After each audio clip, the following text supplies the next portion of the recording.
Hi, in this quick tutorial, I'm going to show you how you can check how much space you have left on your Mac operating system.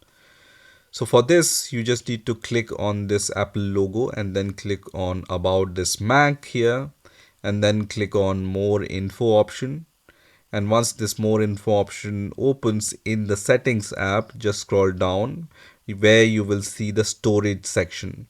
So in my case, I have a total of 994 GB space, and out of it 578 GB is available.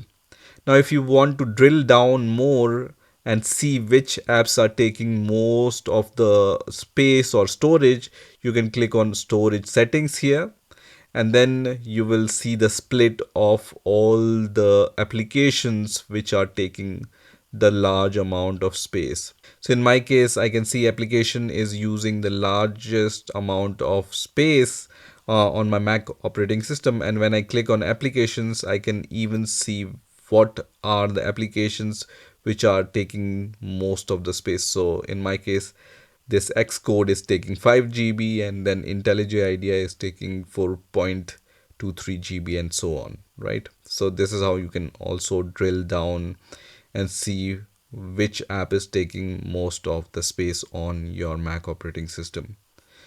So that's it for this video. I hope you've enjoyed this video, and I will see you in the next video.